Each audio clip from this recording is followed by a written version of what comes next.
यानी कि देर तो नहीं हो गई। 4 बजे का क्लास अनाउंस किया था, 8 बजे जा रहे हैं। चलेगा?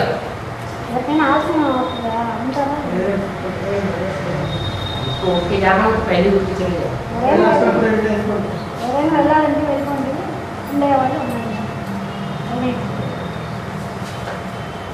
हाँ जी,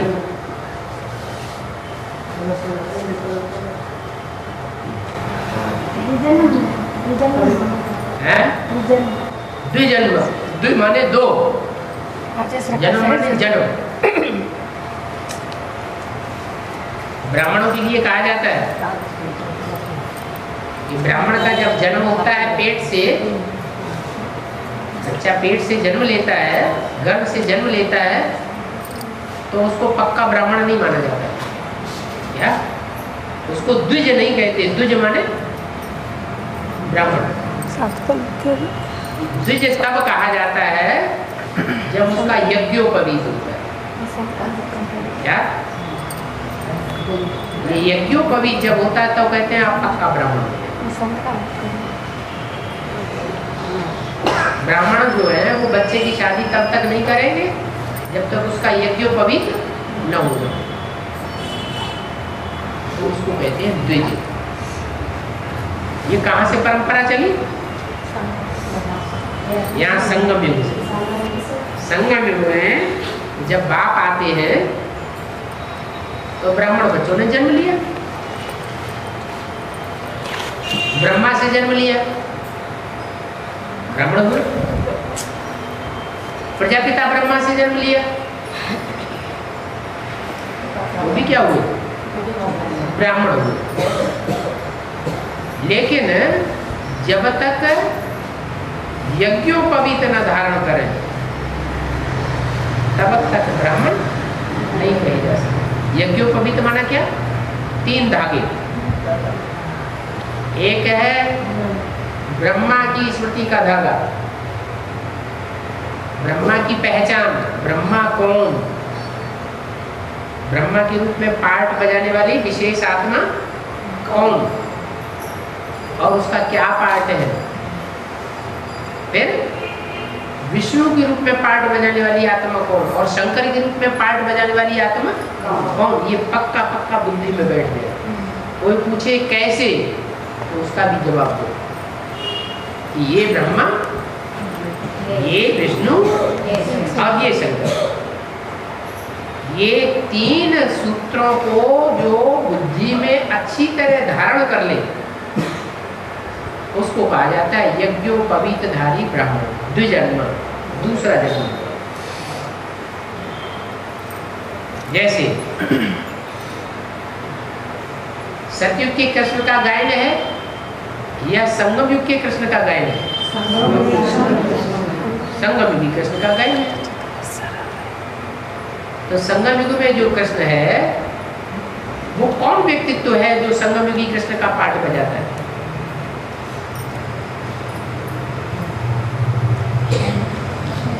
शंकर।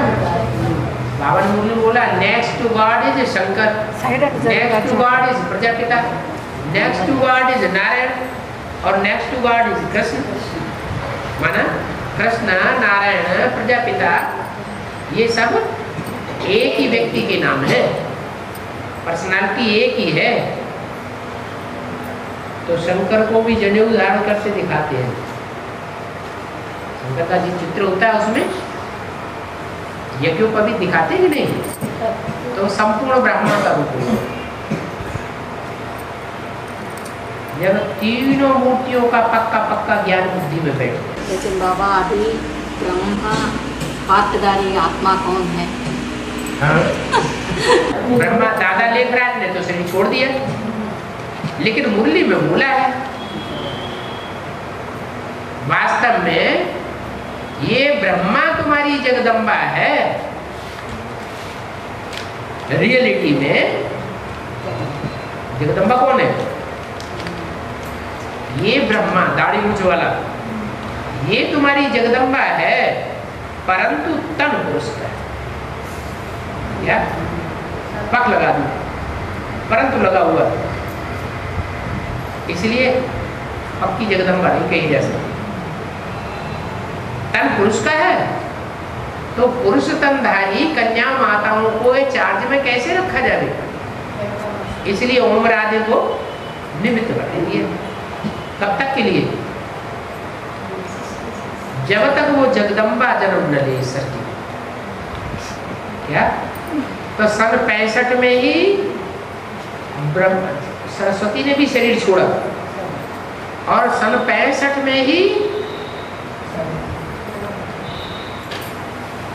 जो जगदम्बा है षष्ठी पर प्रत्यक्ष होने वाली, जिसमें ब्रह्मा की सूल प्रवेश करके पाठ बजाती है जगदम्बा का, वो भी साकार जन्म लेती है। क्या? उधर ओम रानी मम्मा ने शरीर छोड़ा, जो कन्या माता को संभाल करने वाली थी, और इधर साकार रूप में वो जगदम्बा जो यज्ञ की याद में थी, जिसके मुख से साक्षात्कारों को सुनाया गया प्रजापिता को, तो प्रजापिता पहला ब्राह्मण बन गया। पहला ब्राह्मण किसका बना? किस आधार पर बना? किसी के मुख से सुना होगा तभी तो ब्राह्मण बना। ब्रह्मा मुख की औलाद ही तो ब्राह्मण कहा जाता है। तो प्रजापिता कौन से ब्रह्मा की औलाद? वो माता जो यज्ञ की आदि में थी, जिसके मुख से सुना, वही पहली माता है। वही माता फिर सन 66 में जन्म ले लेती, मम्मा से छोड़ देती, तो वो बड़ी हो जाए तब उसमें ब्रह्मा की सूल प्रवेश, फिर वो जगदम्बा का पालन। जब माता के रूप में संसार में प्रत्यक्ष हो, आदि में है दुर्गा के रूप और अंत में है उसका महाकाली का रूप। जगदम्बा का आदि सात्विक स्टेज का रूप है दुर्गा, दुर्गुणों को दूर करने वाली दुर्गा, और अंत का पार्ट है महाकाली। क्योंकि देवियों के ऊपर ये जिम्मेवारी रखी गई है खास। क्या? ब्रह्मा द्वारा इसका गेट खोलता हो, स्वर्ग का गेट खोलता हो, माताओं के द्वारा गेट खोला जाता है, पुरुषों के द्वारा गेट नहीं खोला जाता। क्यों? सब पुरुष जो है वो प्योरिटी के मामले में डब्बा बोल, कन्याएं माताएं अगर अपने पर आ जाएं, अपनी पर आ जाएं, हिम्मत करें, तो वो नई दुनिया की स्थापना में परमात्मा की सबसे ज्यादा सहयोगी बन सकती है। तो उनमें जगदम्बा का नाम है, और जगदम्बा इतनी पावरफुल भी है कि अगर कोई ना माने, क्या पहली रचना है ना इसकी, गॉड फादर की रचयिता बाप की पहली रचना है, तो ज्यादा पावरफुल होगी कि नहीं? इतनी पावरफुल है कि अगर ना माने ब्राह्मण तो दो तरह के होते हैं, अच्छे ब्राह्मण और रावण को करना, मेघनाथ जैसे ब्राह्मण। संख्या किनकी ज्यादा होती है? बुरे ब्राह्मणों की संख्या ज्यादा होती है, राक्षसी ब्राह्मणों की। तो अगर नहीं मानते हैं तो फिर वो महाकाली का रूप धारण करते हैं और सब आसुरी ब्राह्मणों का पत्ता साफ करती है, संहार करती है। क्या कोई तलवार से काट देती है? नहीं, अनिश्चय बुद्धि में ऐसा पार्ट बजाती है कि सारे के सारे आसुरी ब्राह्मण क्या बन जाते हैं? अनिश्चय बुद्धि मरंती, मर जाते हैं। मर गए माने खलास हो गए। जब मरे गए तो पद क्या पाएंगे? तो शक्तियों को ये काम मिला हुआ है, क्या? असुर संहारिणी। ब्रह्मा का काम नहीं है असुरों की संहार करना। शंकर का नाम कहा जाता है क्या? शंकर द्वारा विनाश, लेकिन शंकर विनाश करता नहीं है। क्या डमरू लेके और डांस करने से विनाश हो जाता है क्या? अरे नाचने से विनाश हो जाएगा क्या? विनाश करने के लिए तो पावरफुल आत्मा चाहिए, ऐसी पावरफुल। विनाश कैसे होता है? विनाश प्योरिटी से होता है या इम्प्योरिटी से होता है? इम्प्योरिटी है। विनाश पवित्रता से होता है या पवित्रता से विनाश होता है? इम्प्योरिटी से विनाश हो। दुनिया में जैसे जैसे इम्प्योरिटी बढ़ती जा रही है, दुनिया गड्ढे में गिरती जा रही है। तो ये इम्प्योरिटी का जो काम है वो असुर संहारने के द्वारा महाकाली के रूप में गाया। इसलिए देवी के दो रूप हैं। एक रूप है शाकाहारी, वैष्णवी देवी लक्ष्मी भारत माता, और दूसरा रूप है मांसाहारी। महाकाली के मंदिर में क्या चढ़ाया जाता है? मांस चढ़ाया, काट काट के ढेर मारता है, अच्छी तरह से खाती है, चबा चबा। इस सृष्टि में से देवहन का संपूर्ण नाश करो।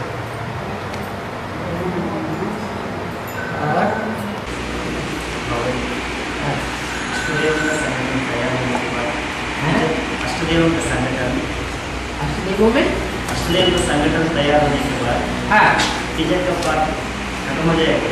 इसका पाठ टीचर का पाठ खत्म हो जाएगा। अब जब 8 टीचर तैयार हो गए तो एक टीचर को रिटायरमेंट नहीं देंगे? सदगुरु के पाठ शुरू हो जाएगा। नहीं, जब 8 टीचर तैयार हो गए, बाप समाज स्टेज को धारण कर लिया, तो जो बड़ा टीचर है वो आराम से कुर्सी पर नहीं बैठेगा? बैठेगा फिर क्या? सत्युग का पाठ, सदगुरु का पाठ शुरू हो जाएगा। तो ठीक है, सदगुरु भी जो है वो सदगति करने वाला है, तो वो सदगति काहे से करेगा? का बोल बोल के सदगति करेगा क्या? हाँ, दृष्टि से सृष्टि सुधरती है। इसलिए मुरली में बोला ऐसी तीखी दृष्टि देगी जो तुम बच्चे सहन नहीं कर सकते।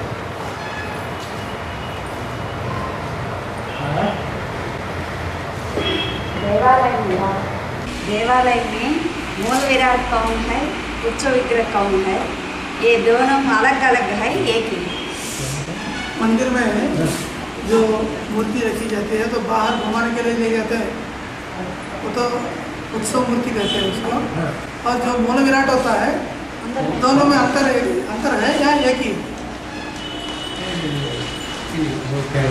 मंदिर में एक अंदर एक बड़ा मूर्ति रखी होती है और एक छोटा मूर्ति रखता है, वो बाहर घूमता है। बाहर वो कोई बाहर में ले जाता है। हाँ, छोटी मूर्ति को रथ में रख करके घुमाने ले जाते हैं। घुमाने ले जाते। हाँ, उस दोनों में क्या फर्क है? अलग अलग है, एक ही है। मूर्ति जो है वो एक जो अंदर रखी हुई है वो मूर्ति, और जिसकी पूजा होती है वो मूर्ति, और जो परिक्रमा लगाई जाती है जिस मूर्ति की, वो अंतर ये है दिखाया छोटे बड़े का कि अंदर जो स्थायी रूप में रखी हुई है वो संपन्न हो चुकी है, उसको धक्के खाने की दरकार नहीं। और जो चक्कर काट रही है तो ना छोटा पुरुषार्थ है, अभी बड़ा होने वाला है। जब पूरा पुरुषार्थ हो जाएगा तो वो अगर हमेशा जो चक्कर काटते हुए दिखाया गया ना, तो जरूर संगम युग में चक्कर काटा होगा उस मूर्ति में। क्या जगन्नाथ की मूर्ति को चक्कर कटाते हैं ना, तो चक्कर काटने का मतलब ईश्वरीय सेवा का चक्कर काटा होगा, या ऐसे ही चक्कर काटता रहा होगा, घूमता फिरता रहता होगा। मुरली तो वो घूमना फिरना तो भूतों का काम, भूतों का काम करने के लिए नहीं।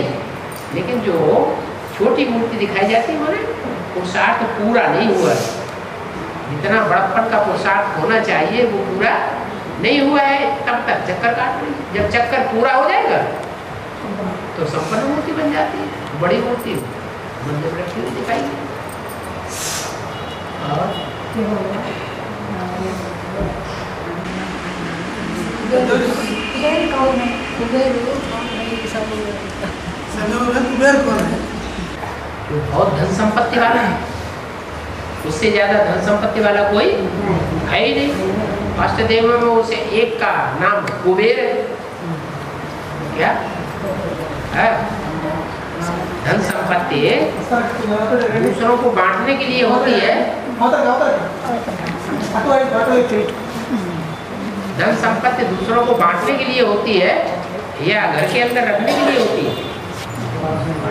है? हाँ, तो जो धन संपत्ति है, जो ईश्वरीय ज्ञान है, उस ईश्वरीय ज्ञान को बांटने का सबसे जास्ती प्रबंध किसने किया होगा? कुबेर। क्या कुमार का दादी ने इतना प्रबंध नहीं किया, जगदीश भाई ने ये प्रबंध नहीं किया, किसने किया? ना, ब्रह्मा बाबा ने कहा। ब्रह्मा बाबा तो खुद ही ज्ञान को नहीं समझे। जब ज्ञान को खुद समझे ही नहीं तो दूसरों को बांटेंगे क्या? पहले तो सुनने सुनाने से ज्ञान पूरा हो जाता है क्या? ज्ञान को सुन लिया, दूसरों को सुना दिया, श्लोक रट लिया, रटा हुआ श्लोक दूसरों को सुना दिया, तो उससे ज्ञान पूरा हो जाएगा? नहीं, पहले समझना और समझ करके फिर दूसरों को समझाना और चारों तरफ दुनिया में वो ज्ञान बांटने का प्रबंध करना। तो कुबेर ने ये काम संपन्न किया। न सरस्वती के द्वारा वो कार्य संपन्न हुआ, न ब्रह्मा के द्वारा वो कार्य संपन्न हुआ, और न जगदम्बा के द्वारा वो काम संपन्न हुआ। किसके द्वारा संपन्न हुआ? नहीं, प्रजापिता ब्रह्मा के द्वारा भी कहाँ हुआ?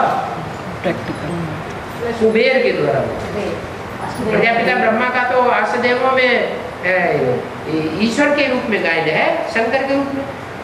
ईशान कोण में अष्टदेवों में जो शंकर है वो बैठा हुआ है।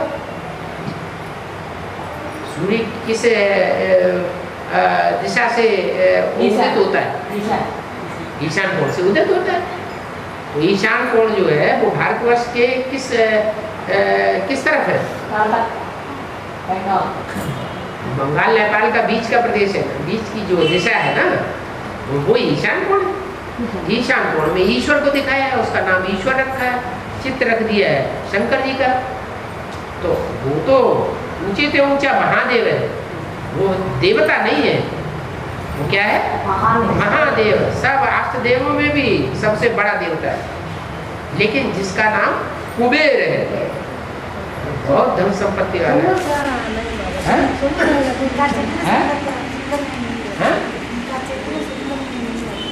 क्या नहीं?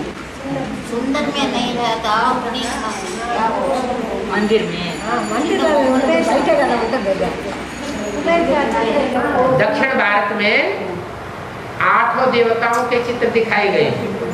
उत्तर भारत में वो चित्र नहीं मिलते। क्या? हाँ, उनमें उत्तर साइड में, दक्षिण साइड में, पूर्व साइड में, पश्चिम साइड में और उनके कोनों में ये 8 देवता दिखाए जाते हैं। तो जो कुबेर है वो धन संपत्ति का स्वामी दिखाया गया। ऐसे ही स्वामी दिखा दिया जाएगा कि दान किया होगा तब स्वामी दिखाया जाएगा। तो उस धन को, धन संपत्ति को दान करने का प्रबंध किया। बांटे जाओ, बांटे जाओ, खूब बांटो। और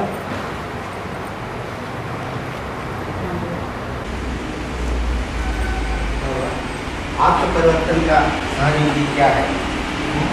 आत्म परिवर्तन का सहज विधि क्या है? आत्म परिवर्तन का सहज विधि। आत्म परिवर्तन का सबसे सहज विधि है बिंदी आत्मा याद करो। स्टार भूलो मत। इससे सहज विधि हो क्या हो?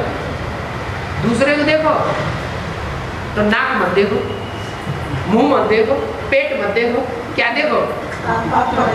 स्टार देखो। अपने अंदर भी स्टार देखना और दूसरों के अंदर भी भ्रकुटी में स्टार देखना। सबसे विधि सहज है। सुबह से लेकर के शाम तक ताक लगी रहे, क्या? स्टार को देखो। सुबह उठते ही उठते पक्का फाउंडेशन डाल दो। फाउंडेशन पक्का होगा तो बिल्डिंग पक्की होगी, ऊंचे से ऊंची बिल्डिंग बना लो। फाउंडेशन अगर कच्चा है तो बिल्डिंग भी कच्ची होगी। तो सवेरे सवेरे का बेला फाउंडेशन बेला है।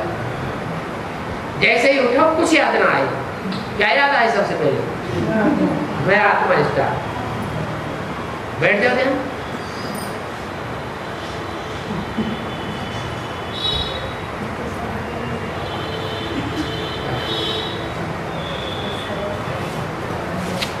कठिन है क्या?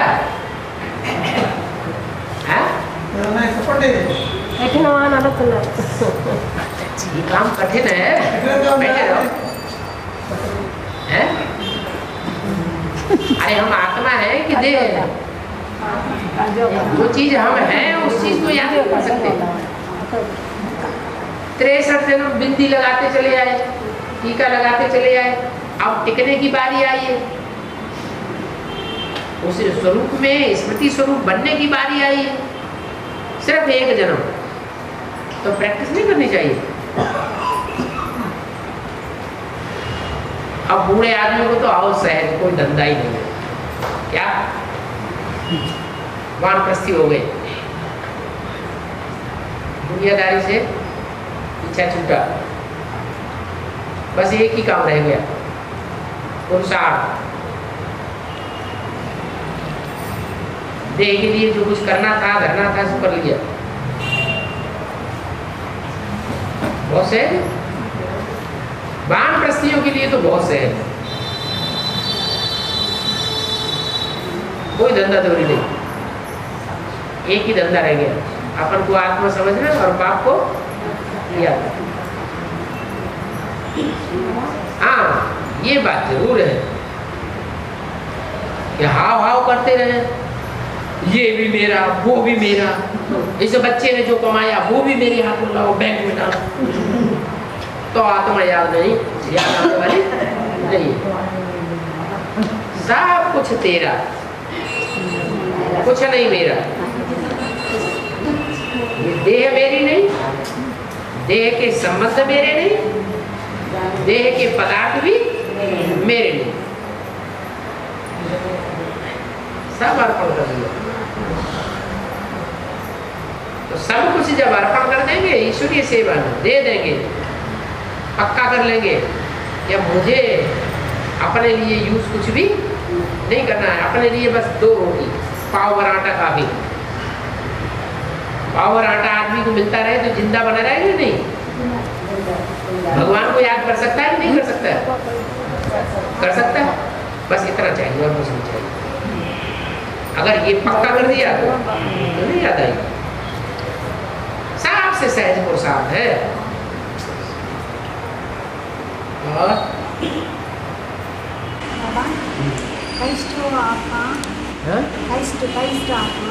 अरुणाम से आधार में प्रवेश होता है। क्राइस्ट की आत्मा, हाँ, धर्म प्राप्त करते हैं। हाँ, आधार मुक्ति के द्वारा, और दोनों आत्मा सभी जोड़ है। आगे चलने क्या होता है, अंत तक वो क्राइस्ट धर्म में रहेगा। तो कन्वर्ट कर लिया ना उसे। जब प्रवेश किया, प्रवेश करते ही कन्वर्ट कर लिया उसे। हाँ, क्राइस्ट वाली आत्मा आई और जिसमें प्रवेश किया उसको अपने कंट्रोल में ले लिया। जैसे पति होता है तो पत्नी को कंट्रोल में रखता है कि नहीं? पति क्या करता है? पत्नी को अपने मुट्ठी में ले लिया। तो ऐसे ही वो ऊपर से आने वाला धर्म पिता है, वो जिसमें प्रवेश करता है उसको अपने कंट्रोल में ले लिया। दोनों की जरूरत है। अगला जन्म मिलेगा, दोनों अलग अलग। वो अपने धर्म में राजा ही करेगा। वो नहीं राजा ही करेगा, उसको राजा ही थोड़ी देते। अम्मा को राजा ही मिलती है क्या? तो आगे ही बना दिया।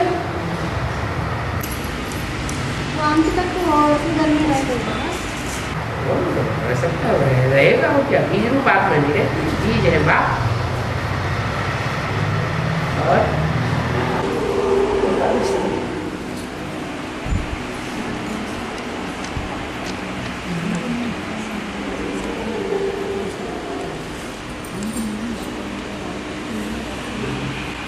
करोड़ के देवता कौन है? 36 करोड़ की देवता कौन है? 36 नहीं 33 करोड़। 36 करोड़ की देवता कौन है? कौन है? कौन है का मतलब एक एक का अलग अलग नाम बताया जाए।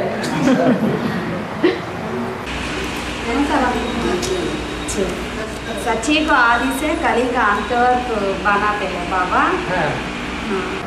सच्ची को आदि से लेकर के कली को अंत तक आत्माएं उतरती रहती और सब धर्म की आत्माएं उतरती हैं। ऐसे नहीं कि कोई धर्म की उतरना बंद हो जाती है, नहीं, हर धर्म की आत्माएं कलयुग अंत तक उतरती हैं। उनमें 33 करोड़ देवताएं भी हैं, वो धीरे धीरे उतरते रहते, वो उतरते हैं और उनमें जो दूसरे आने वाले हैं वो उतरने के बाद जब वो जन्म लेते हैं, बड़ा शरीर बनता है, तो उनमें वो प्रवेश करते हैं। माने 33 करोड़ देवात्माओं में जो भी दूसरे धर्म के क्राइस्ट आदि हैं या उनके फॉलोअर्स हैं, इब्राहिम आदि हैं, उनके फॉलोअर्स हैं, वो प्रवेश करते हैं, दूसरों में प्रवेश नहीं करेंगे। जो देवता धर्म की आत्माएं हैं पुराने से पुरानी, उन्हीं में प्रवेश। शरीर होने के बाद अंतिम समय में भगवान याद आता है। सारी जिंदगी जो ज्यादा याद किया होगा वो यंत्र में याद आएगा।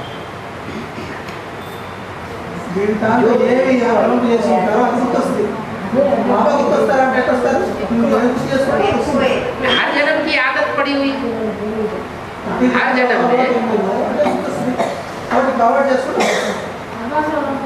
हर जन्म में स्त्री पति को याद करती है। सारा जीवन में सबसे जास्ती किसकी याद आती है? पति की याद आती है। तो अंत समय में जब शरीर छोड़ती है तो किसकी याद आ जाएगी? पति की याद आ जाएगी। तो क्या बनेगी? पति का शरीर याद किया तो क्या बनेगी? पुरुष तन मिल जाता है। ऐसे ही पुरुष जो है सारा जीवन किसको याद करता है? काम विकार प्रधान होता है तो स्त्री को याद करता है। स्त्री का चोला सारा जिंदगी याद किया तो उस समय में कौन याद आ जाएगा? वो स्त्री चोला याद आ जाता है, तो स्त्री का जन्म मिल जाता है। तो एडवांस में आने के बाद सर्व संबंध एक बाप से रखने से बाप भी अंत में आ जाएगा। अब याद आएगा। कोई कहे नहीं, बाबा याद रहा तुम कोई कहे नहीं, हम तो जगदम्बा को याद करें। బాప్తో పెట్టుకున్నప్పుడు దీని త్వరలో గుర్తొస్తుంది, ఎందుకంటే వేరే సంబంధం వచ్చినటువంటి కాదు కాబట్టి సర్వ సంబంధాలు కూడా ఇప్పుడు పెట్టుకున్నట్లయితే कोई कहे नहीं, हम जगदम्बा को याद करेंगे। तो जगदम्बा को याद करने से दुर्गति होगी या सदगति होगी? दुर्गति होगी। अच्छा अगर हम जगदम्बा को याद नहीं करें, हम लक्ष्मी को याद करें। तो कौन में बाबा क्लास कर बच्चे हैं, वो सीढ़ी लाए बाबा ने क्लास किया? बाबा का क्लास वेदांत हाँ, वो सीढ़ी लाए। हाँ, कल सोमवार के दिन क्लास में डाले। हाँ, तो एक मिनट टीचर बनाया। वेदांत आने वाली लक्ष्मी को, आने वाली लक्ष्मी को याद किया। जैसे जैसे भी याद करोगे वैसी गति बनेगी।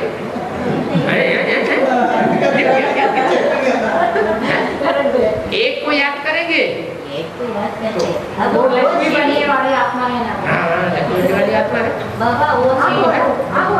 हाँ, लेकिन अधीन बनने वाली आत्मा है, ये अधिकारी राजा बनने वाली आत्मा है। तो क्या बनोगे? अधीन बनोगे जब निर्माण या राजा बनोगे? सौभाग्य ये देखते हैं ना, वो सीढ़ी वो आत्मा को समझ देखने में उनका खींचते है ना, आने वाली मम्मी ऐसा नहीं, आने याद वो आवाहन करना बात अलग है, लेकिन याद करना नहीं करते। याद ये वो ठीक नहीं है।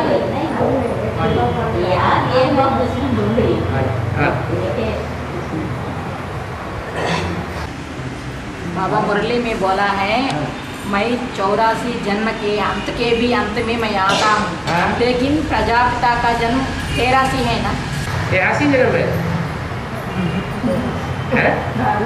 किसने कहा? अगले जन्म लिया बहुत जन्मों के अंत में, बहुत जन्मों के अंत के भी अंत में आता हूँ। तो बहुत जन्म कितने हुए? ये कह रहे 83। बहुत जन्म 84 कहेंगे या बहुत जन्म 83 कहेंगे? 84 कहेंगे। तो सन 36 में प्रजापिता का 84वां जन्म था या 83वां था? 76 में नहीं, 36 में, 36 में। कौन सा जन्म था? बहुत जन्म था या थोड़ा जन्म था? बहुत जन्म था। बहुत जन्म माने 84वां जन्म था। बहुत जन्म था तो, लेकिन बहुत जन्म में 60 साल ही हुआ, 60-70 साल ही हुआ, उससे ज्यादा नहीं हुआ। इसलिए वो पूरा होना है। तो 60 साल जो आयु है वो ब्रह्मा की नहीं गाई जाती। कितनी गाई जाती है? 100 साल गाई जाती है। तो उसने तो पहले ही शरीर छोड़ दिया शुरुआत में, तो वो जो टाइम बचा है वो ऐड करना पड़ेगा। वो ऐड होता है जाके तब 100 साल पूरे होते हैं। सन 76 में, सन 76 में वो 100 साल पूरे हुए तो वो उनका 84 जन्म पूरा हुआ। 84वां जन्म पूरा हुआ। फिर 85वां जन्म नहीं कहेंगे, उसको कहेंगे एक्स्ट्रा ऑर्डिनरी जन्म संगम युग का। वो 84वां जन्म भी है, क्योंकि शरीर तो 84वां क्या 85वां 84वां से नया जन्म नहीं लिया संगम में। तो जो नया जन्म लिया क्या 85वें बाप से लिया या 84वें बाप से लिया?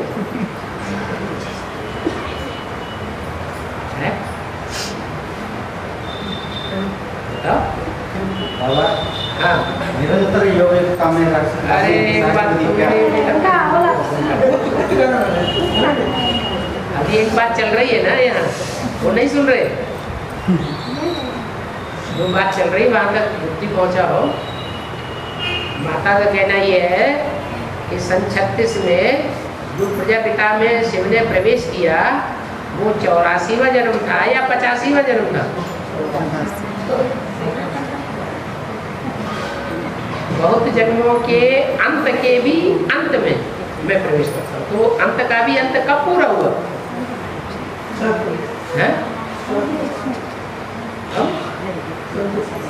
76 में जाकर के 84वां जन्म पूरा हुआ। फिर एक्स्ट्रा ऑर्डिनरी जन्म शुरू हो गया, क्योंकि शरीर वही है,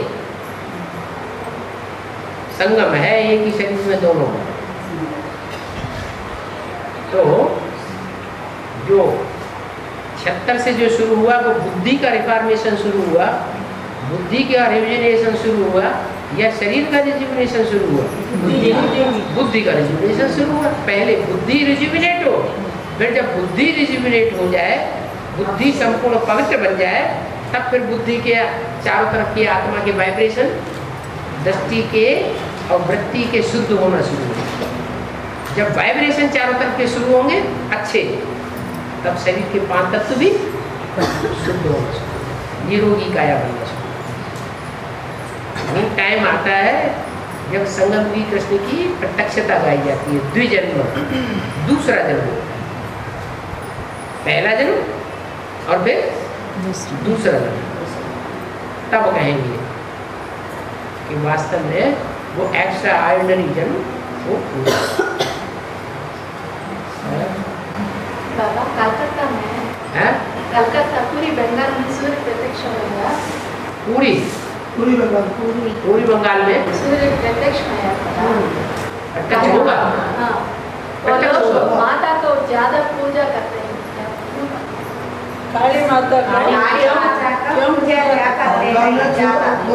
काली कलकत्ते वाली गाई जाती है। ऐसे देवी की पूजा तो उत्तर भारत में भी होती है, पंजाब में भी बहुत देवियों की पूजा होती है। ज्यादा मंदिर कहाँ बने हुए हैं देवियों के? पंजाब में ढेर सारे मंदिर बने हुए हैं उत्तर भारत में। लेकिन महाकाली के रूप में विशेष पूजा कहाँ गाई हुई है? कलकत्ते में। तो कलकत्ते में महाकाली के रूप में पूजा इसलिए गाई हुई है कि कलकत्ता ही एक ऐसा शहर है जहाँ से सृष्टि की शुरुआत का काम शुरू होता है, और कलकत्ता ही एक ऐसा शहर है जहाँ तमो प्रधान दुनिया में सबसे जास्ती वैश्य बनती है।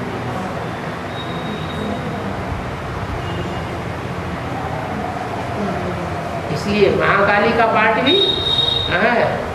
गाया हुआ कलकत्ता। क्यों? कलह के लिए कब पड़ता है दुनिया में? वैश्यालय बनता है तब पड़ता है, या शिवालय में कलह के लिए पड़ता है? जितना जितना वैश्यालय बढ़ता जाएगा, व्यभिचार बढ़ता जाएगा, उतना उतना कलह क्लेश बढ़ता जाएगा। तो ये सबसे ज्यादा बढ़ोतरी होती है व्यभिचार की कौन से देश में? कलकत्ता। हाँ, क्या कह रहे हैं? बैठे रहो। निरंतर योगिक अवस्था में रहने की साइड क्या है? अरे आत्मिक स्थिति में रहोगे तो योग अपने आप हो जाएगा। अभी तो पूछा, आत्मिक स्थिति में रहना माना योग युक्त स्थिति का पहला कदम हमने पक्का कर दिया, फाउंडेशन पक्का हो गया तो योग युक्त अवस्था बनी जाएगी। ऐसे कोई न समझे कि हम आत्मा को याद न करें और बाप याद आने लगे। पहली शर्त क्या है? अपन को आत्मा समझो, पहला फाउंडेशन पक्का करना। फिर बाप सहज याद आएगा अपने आप। जहाँ आत्मा है वहाँ परमात्मा बाप तो है ही है। बच्चे से बाप जुदा नहीं हो सकता। बाप पढ़ाने ही किसको आता है? अपने बच्चों को पढ़ाते तो देवानियों को पढ़ाने आता है कि आत्मा को पढ़ाने आता है? जो आत्मा बनते हैं उन्हें को ही पढ़ाई पढ़ाता है। इसलिए आत्मा बनने वालों को सहज हो जाता है। जो देवान में रहते उनको सहज नहीं है।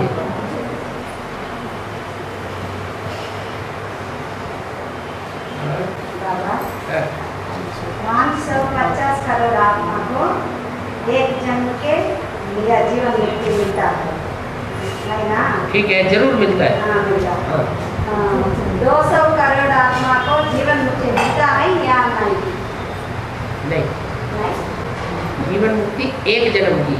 200 करोड़ जब कहेंगे, 200 करोड़ नहीं कहो, 2 करोड़ कहो। 2 करोड़ को तो 21 जन्म की मिलती। 700, 500, 700 करोड़ है तो 500 निकाल दिया। जो 200 करोड़ है, अरे उनकी मुक्ति, जीवन मुक्ति क्या, वो तो कीड़े मकोड़े की तरह है, आए और एक जन्म लिया गए। जैसे पतंगे होते हैं ना, रात में बरसात के बाद पतंगे पैदा होते हैं, ढेर सारे पैदा हो जाते हैं, फिर एक ही रात में सवेरे को सब बड़े पड़े। ऊपर से ऊपर से आती है, धड़ाक से जन्म लिया, फड़ाक से खत्म हो गए। वो तो कीड़े मकोड़े जैसे, उनको कोई अकल है? प्रवेश नहीं चाहिए। प्रवेश भी करेंगे, प्रवेश भी करेंगे और फिर अगला जन्म भी लेंगे। प्रवेश करेंगे तो उनको जीवन मुक्ति मिलेगी। क्या माने 750 करोड़वीं आत्मा जो होगी, 750 करोड़ में जो लास्ट वाली आत्मा होगी, वो भी पहले जन्म में सुख होगी। प्रवेश, हाँ जी, प्रवेश करके और फिर फटाक से शरीर छोड़ के गर्भ से जन्म लेके फिर हाथ में है, ये नशा में कैसा रहेंगे? हाथ में, हाथ में है, हाथ में हाथ हो, ये कैसा ऐसा रहेंगे? ये हाथ जो है ना, ये हाथ को पकड़ा, इस हाथ ने इस हाथ को पकड़ लिया, है ना? तो ये हाथ तो स्थूल है और वो हाथ भी स्थूल है। हाथ से कोई चीज कैच की जाती है, क्या? ये डब्बा है, हाथ ने पकड़ लिया ना। अब इस डब्बे ने इस हाथ को छोड़ भी, हाथ ने इस डब्बे को छोड़ भी दिया। तो ये बुद्धि भी हाथ का मिसाल है। भगवान की बुद्धि बुद्धि रूपी हाथ इस सारी सृष्टि की एक एक आत्मा को पकड़ लेता है। तो हमें चाहिए कि हम अपना बुद्धि रूपी हाथ उस बाप के हाथ में दे दें। क्या वो हमारा हाथ पकड़ के न खींच के ले जाए, लेकिन हम खुद ही अपना हाथ में हाथ दे दें, बाप के हाथ में अपना हाथ दे दें, माने अपनी बुद्धि उसको अर्पण कर दे, उसके कंट्रोल में कर दे। करेंगे कब? जब पहचानेंगे तब करेंगे या बिना पहचाने कर देंगे? जो जितना गहराई से बाप को, बाप जो है, जैसा है, जिस रूप में पार्ट बजा रहा है, उसको पहचानेंगे तो उसके बुद्धि रूपी हाथ में अपना हाथ बुद्धि रूपी दे देंगे। नहीं पहचानेंगे तो नहीं, या जब पहचानेंगे तब देंगे। कोई पहले पहचान लेंगे, कोई बाद में पहचानेंगे। जो पहले पहचान लेंगे वो पहले ही अपना हाथ अर्पण कर देंगे। तो ज्यादा फायदेमंद कौन रहेंगे? जो पहले पहचान के बाप के हाथ में हाथ दे देगा वो पद पा जाएगा, वो ज्यादा प्राप्ति कर जाएगा। जो बाद में लास्ट में अपना हाथ देंगे, जब प्रकृति की मार पड़ेगी, सरकार की मार पड़ेगी, समाज की मार पड़ेगी, फिर जबरियन दे दिया तो फिर ऊंचा पद नहीं मिलेगा। सत्यम सेवम सुंदरम, वो कौन सी सुंदरता है? जो सत्य है वो ही शिव है, माने कल्याणकारी।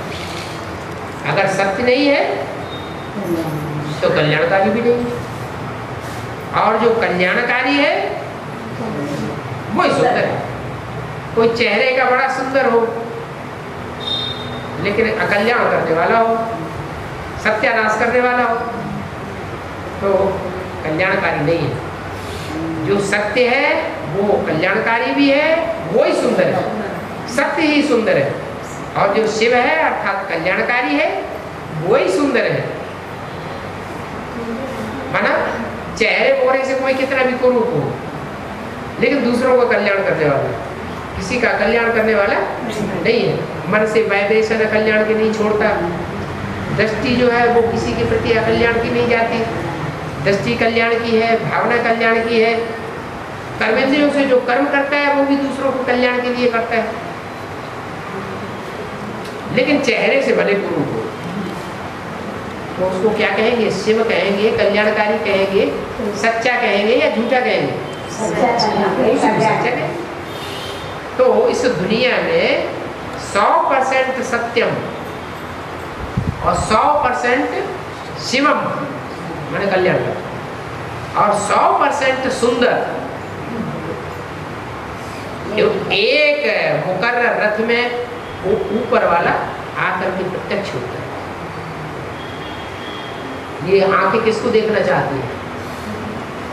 कुरूप को देखना चाहती है या रूप को देखना चाहती है? आंखें जो है वो किस चीज की लोभी है? रूप की लोभी है ना। लेकिन इस संसार में सबसे ज्यादा रूपवान, सबसे ज्यादा सुंदर भगवान ही बनकर के संसार में आता है। पहले गुप्त रूप में आता है तो उतना सुंदर नहीं दिखाई पड़ेगा, साधारण उत्तर दिखाई पड़ेगा। फिर जब लास्ट में संसार के सामने प्रत्यक्ष होता है तो जितना भगवान सुंदर दिखाई पड़ेगा, भगवान को देखने के लिए जितना लालायित आंखें रहेंगी, उतना और कोई भी दुनिया में लालायित नहीं है। उसको सत्यम, वो दुनिया में सबसे जास्ती 100% सच्चा भी है, उससे ज्यादा दुनिया में और कोई कल्याणकारी भी नहीं है, और उससे ज्यादा सुंदर भी कोई दुनिया में नहीं होगा, साबित नहीं होगा। जो सुंदर होगा उसको सारी दुनिया देख पेट ही नहीं भरेगा देखने से, बस देखते ही रहे, देखते ही रहे।